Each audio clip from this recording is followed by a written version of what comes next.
they should not be subpoenaed for not attending and for not complying with our request to attend. This is a hearing. We have a problem here, and this is a national problem. Hindi po ito problem na sa Metro Manila. Problem po ito ng mga tao. And imagine, Senator Riza, there's like 65% of Filipinos are hooked in online gambling. And that's what we're trying to find a solution right now. Are we going to stop this totally? Or we continue this through strict regulation? Kasi pag tinanggal mo naman, sabi ng PAGCOR, sabi ni BSP, sabi ng Department of Finance, mawawala ng kita. Eh, pambayad daw pala sa PhilHealth, sa UHC, sa Universal Healthcare natin. Pambayad sa mga sports natin, mga coaches, etc., mga staff. So we're trying to weigh here. Ipasara ba natin kung ako lang tatanay? Isara na natin itong kalokohan na ito. Tapos ngayon sasabihin mo na in your own time, hindi ka mag-a-attend at mag-meet kita na mag-isa? What the TikTok, do you have a presentation to make? Mr. Chair, with your permission, we have a brief statement. Please, go ahead. Mr. Chairman, members of the committee, good afternoon. I'm Yves Gonzalez, part of TikTok's public policy team. We are thankful for this opportunity to participate in this hearing and submit our position paper regarding the gambling-related bills and resolutions being tackled by this committee. TikTok is committed to keeping our Filipino community safe, and we always seek to comply with Philippine laws and regulations to ensure a secure and positive environment for users, creators, and advertisers. TikTok's policies on real money gambling ads follow strict compliance with local laws and regulations. In fact, our policies provide stricter rules in certain areas. As an example, while the law allows gambling ads to be shown to a person at least 21 years of age, at TikTok, our policies require that the person be at least 25 years of age. To answer a question posed by the committee in one of its letters to us, TikTok does not show real money gambling ads to users who are minors or to any user below the age of 25. Companies seeking permission to run gambling ads must provide certified proof that their gambling activities have the necessary licenses from PAGCOR. On the main TikTok app, our community guidelines prohibit the facilitation or marketing of gambling or gambling-like activities. We also do not allow minors to see content that glamorizes or makes positive statements about gambling.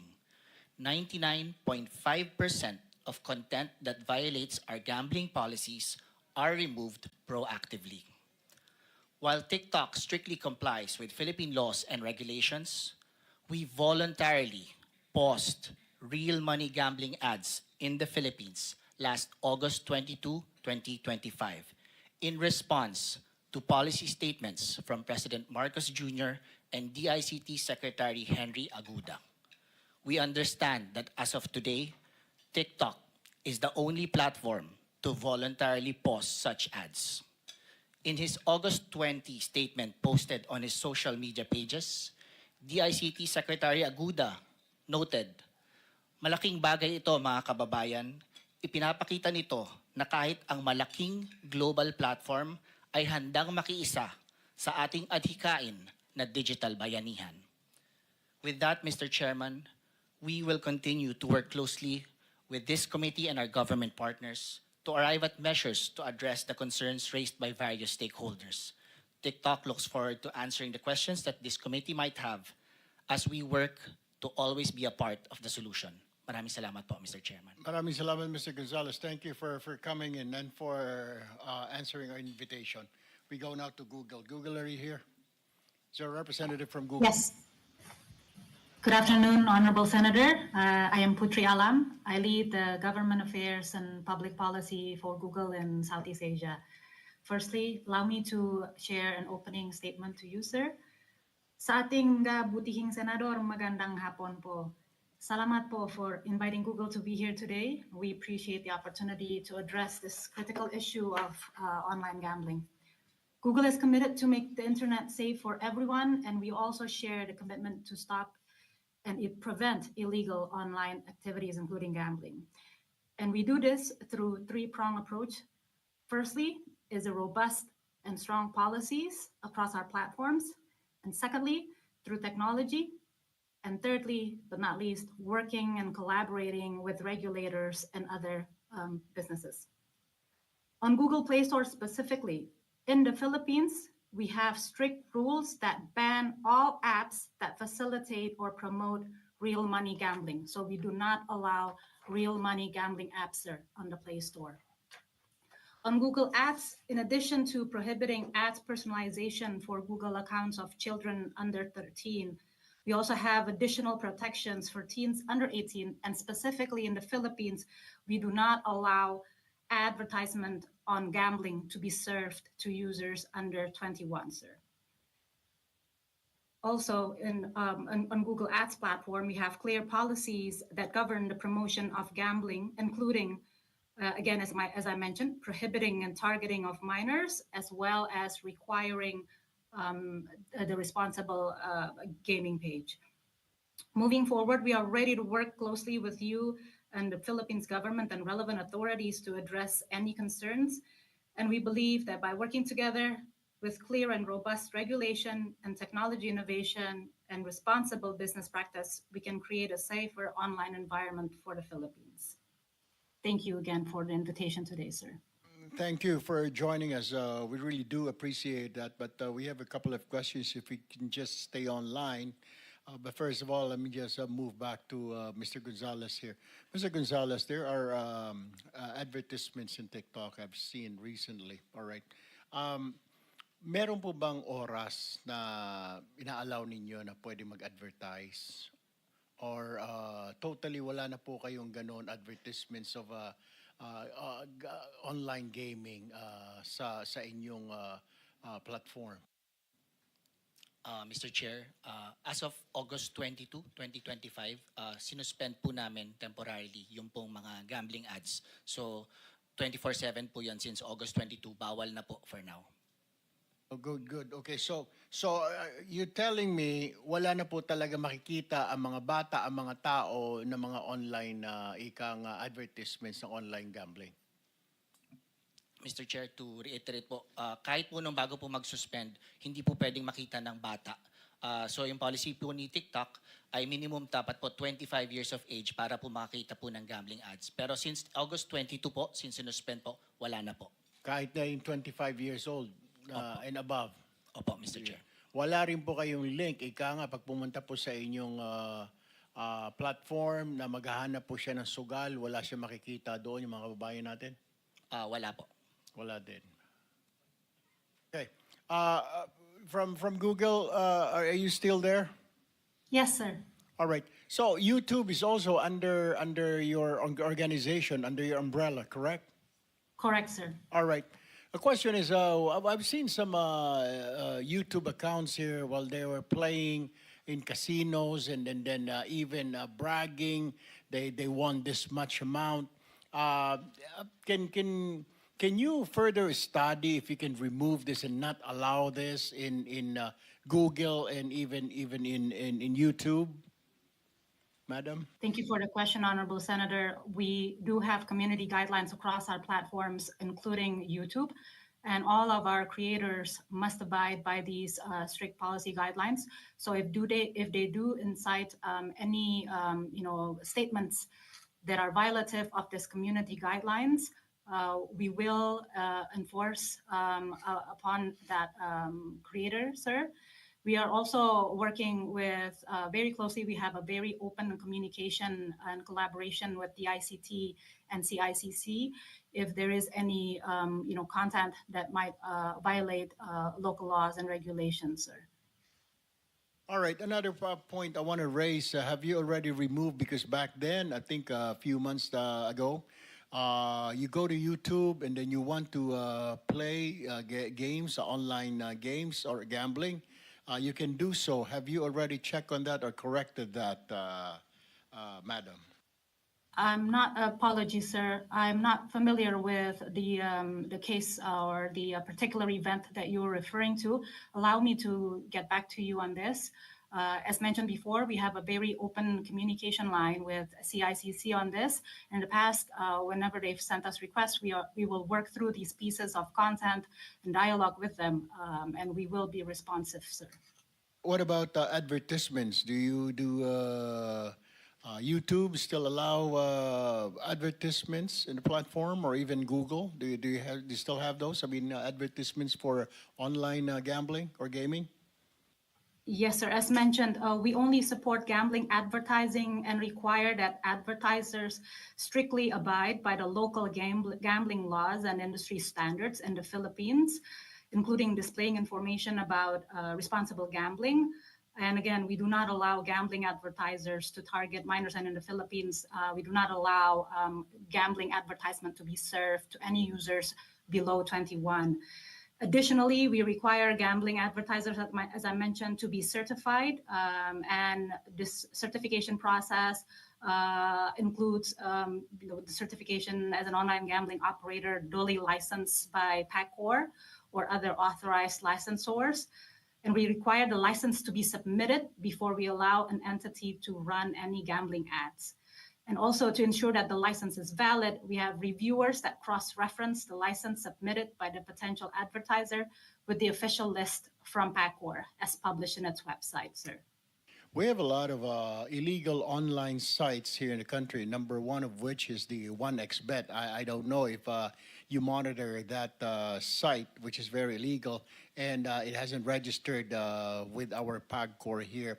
Do you have a vetting process on to choose which commercials will be shown from online gaming companies or firms? How would you know that they're legitimate, they're under PAGCOR, they're under license, or not? Do you have that regulation or policy or standard operating procedure? For advertisers, sir, as mentioned before, we have reviewers that cross-reference the license submitted by the potential advertiser with the official list from PACOR. So we do have that process already, sir. Mr. Chair. Yes. Before anything else, I've been Senator Tiberos. I have one question for the lady. Right now, my staff just opened YouTube, and 1xBet on his account, and even tells you how to bet, what to bet, how to register and make deposit on 1xBet, MailBet 2025, start betting 1xBet. So I don't think so. You have a process of making sure that your clients there or that you're taking in right now are legitimate gambling sites, because 1xBet, like I've said, this is illegal. It hasn't registered with the Philippine Amusement Gaming Corporation, madam.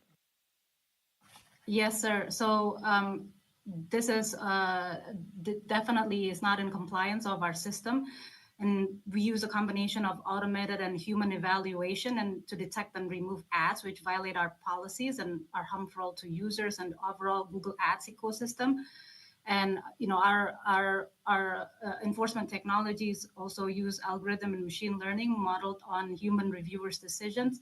So the policy violating content, once it is made aware by us, we will act upon it, sir, if it's further flagged.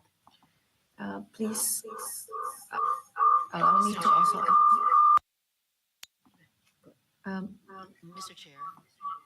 Mr. Chair. Mr. Chair, I think you need to close your there. Okay, Mr. Chair, I just wanted to, if I observed correctly, I think maybe Attorney Paraiso would like to interject to something that Google was saying earlier, if I'm not mistaken, Mr. Chair. With the permission of the chair. Go ahead, Attorney Paraiso.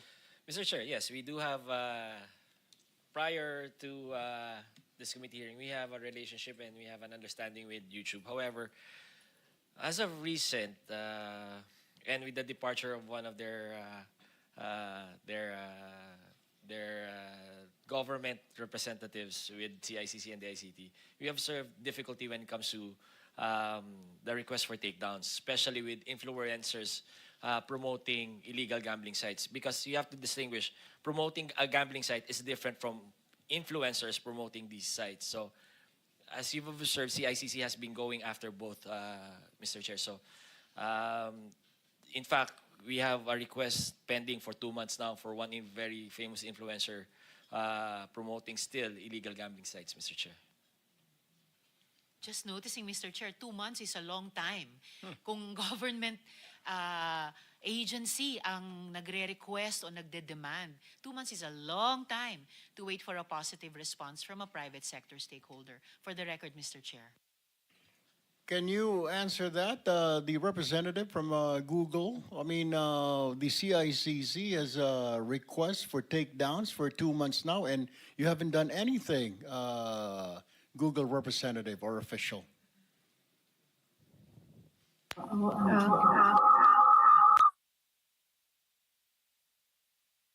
Mr. Chair. Can you identify yourself first, madam? Hello, Can you identify yourself, Mr. please? Chair. Can you hear me okay? Yeah, I can hear you. What is your name and who do you represent? What do you represent?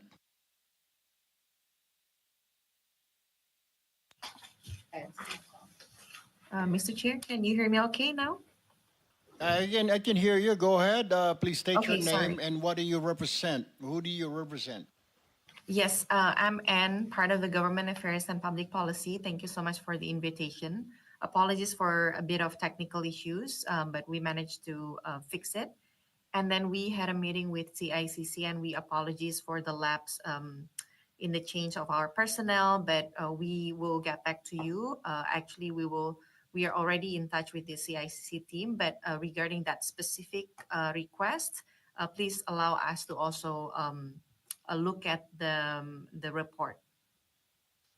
And then we can connect with the CICC to check on the request and its status. And then, yeah, thank you for bringing us to this to our attention. And we already had a meeting with the CICC team a couple of weeks ago, and we already discussed the ways forward to collaborate better in terms of exchanging signals and how to make sure that we can provide the best collaborative methods to ensure that online gambling can be addressed properly. They have a request for 2 months now, and the question is, how come you haven't acted on it? What seems to be the problem, madam? So I just checked with the team. Actually, we have sent a long response regarding that particular request.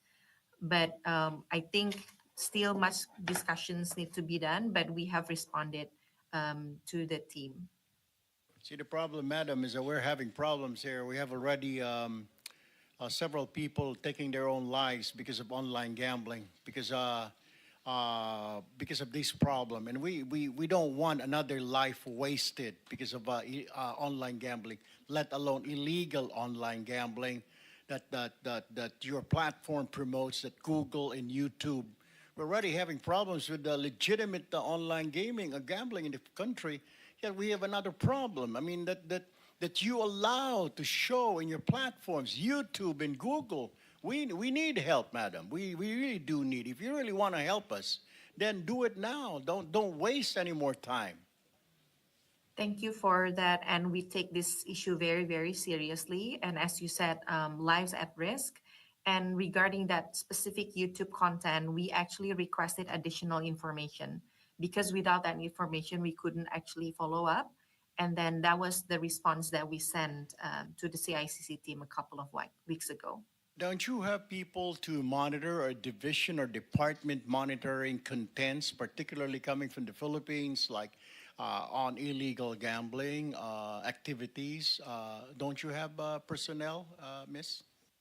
Yes, our enforcement process involves, like Ms. Putri already mentioned, a combination of AI, machine learning, as well as human reviewers. And the human reviewers also know the local context. That's why working with you very collaboratively is very important for us to make sure that we are also attuned to the local nuances and the context.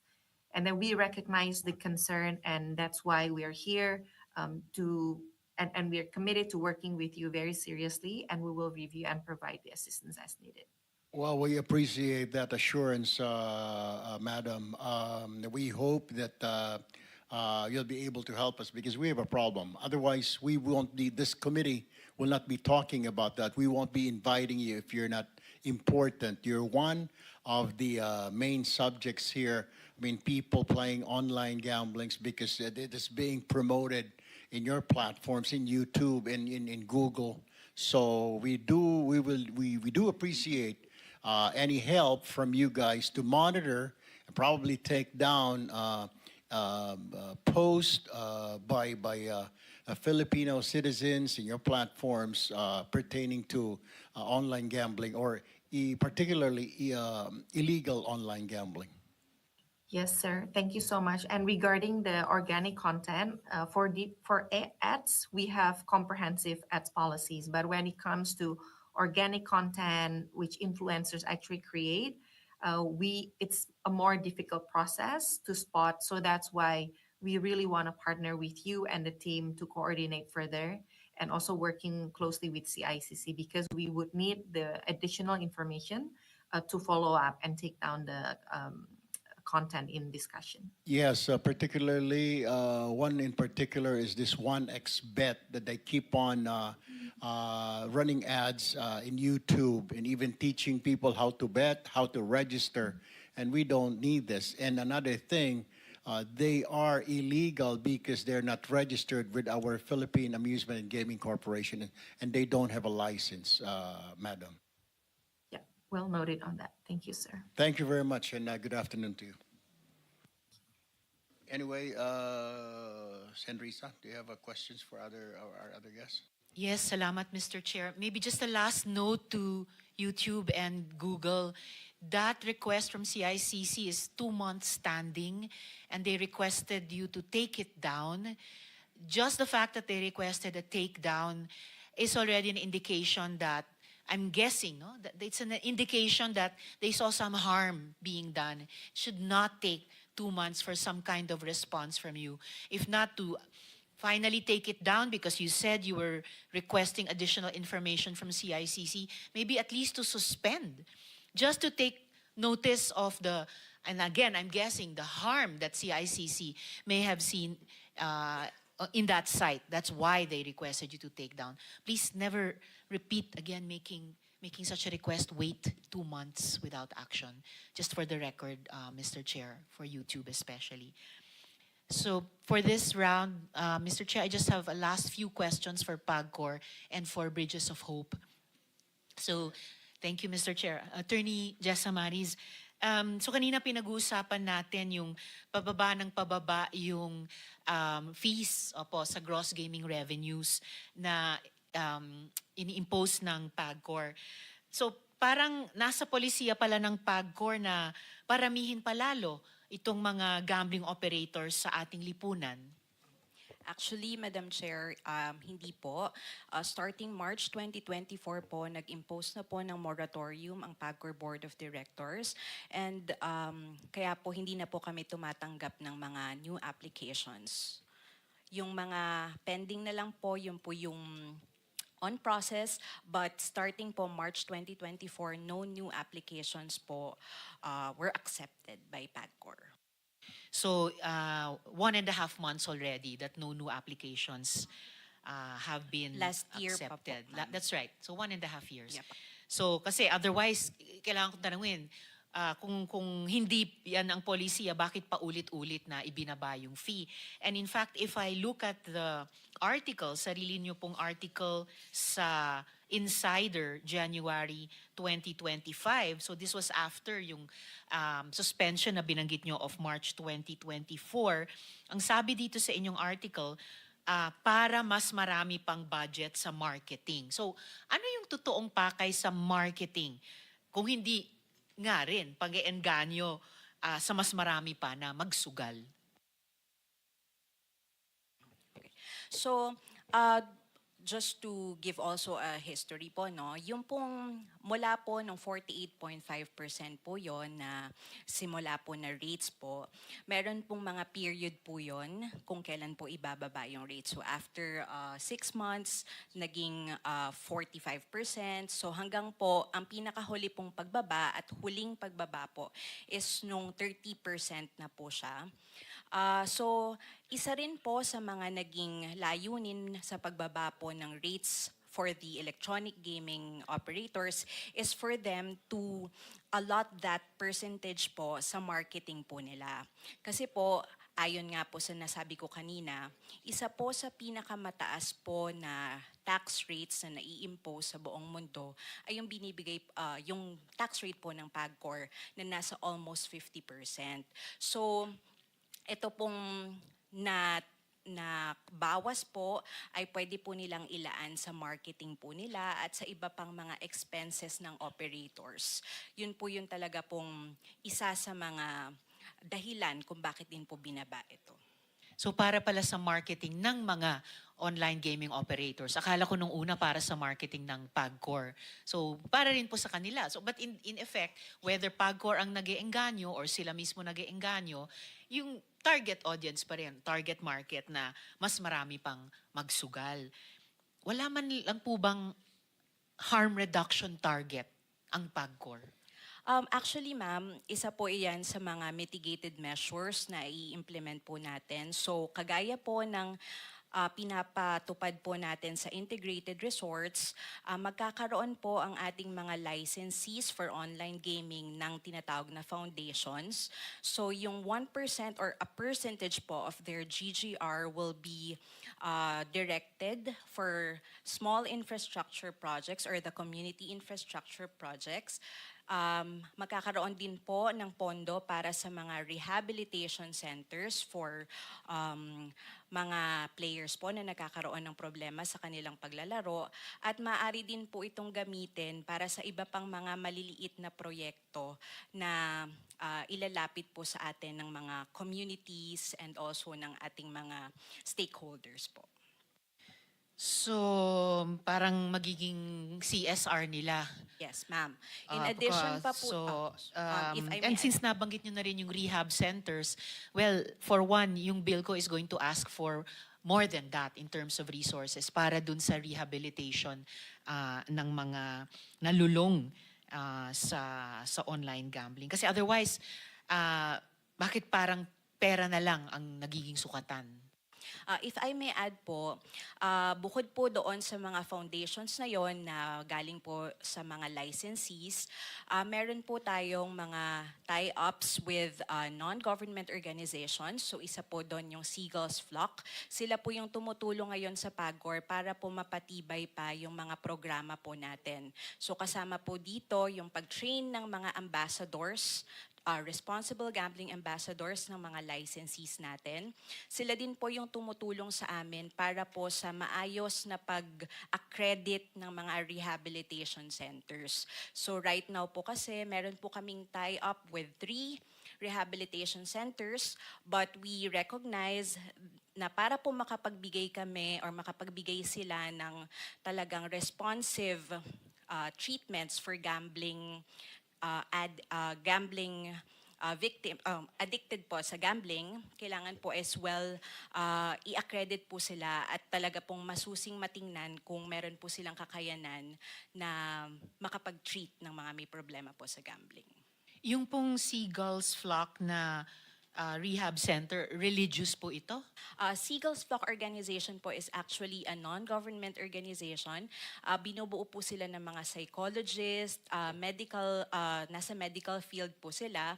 So sila po yung nagdadaos po ng mga international conferences for responsible gambling dito sa Pilipinas. Ginawa na po nila to 2 times sa Quezon City. So sila po yung talagang tumutulong sa amin. And then, isa po sa mga projects nila na hinahanda na po namin ngayon is yung pagkakaroon po ng 24/7 helpline. So magkakaroon po ng, pwede pong tumanggap ng call, text, yung hotline na yon, and sinisigurado po natin na mga registered medical professionals po talaga yung sasagot para po talagang responsive yung maging treatment para po dun sa mga tatawag at hihingi ng tulong sa helpline na yun. Mabuti po na mga medical professionals ay kasama sa mga ito kahit dito sa binanggit niyong rehab center kasi kailangan talaga scientific. No? In fact, public health ang approach dito.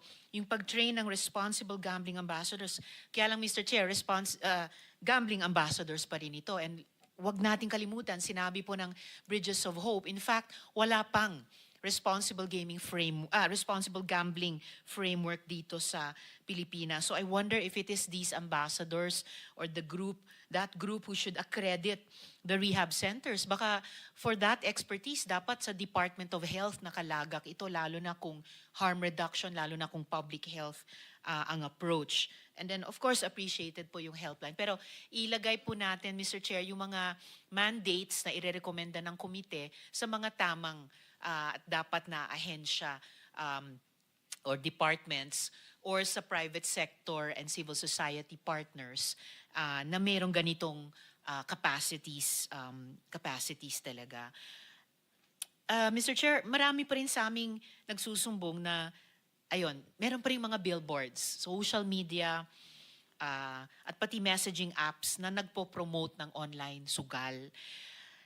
Tinanggal niyo raw yung link pero todo promote naman sa billboards, sa social media. And in fact po, Mr. Chair, minsan papunta dito sa trabaho or pauwi, nakakarinig pa ako ng online gambling ads kahit sa radyo. So, sa ibang ngang sugal, gaya ng casino, ulit, na pinag-usapan natin kanina, nire-regulate ng PAGCOR ang marketing and promotions.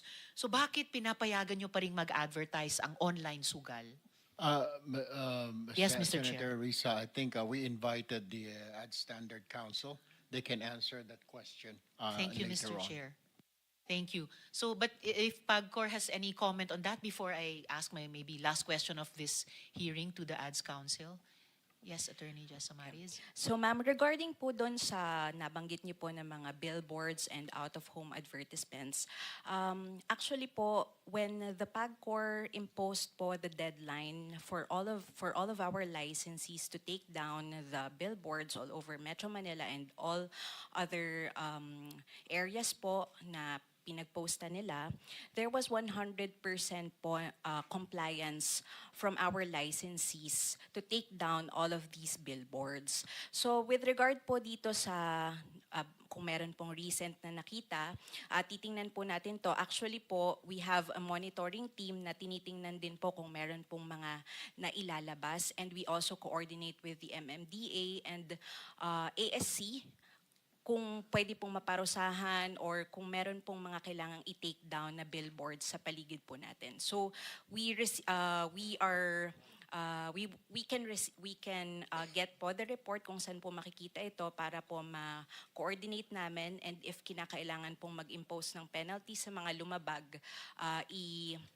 gagawin po natin yun. Salamat para doon, Attorney Jessa Maris. And I assure you, meron pa rin.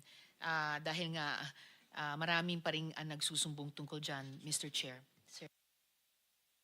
And yes, I agree with the good share, hindi lang dito po sa Metro Manila, sa mga probinsya. Kasi nga kalat sa buong bansa natin itong problema ng online gambling and online gambling addiction specifically. Ngayon, sa casino po, may required na income level. A certain income level as certified by the BIR para makalaro.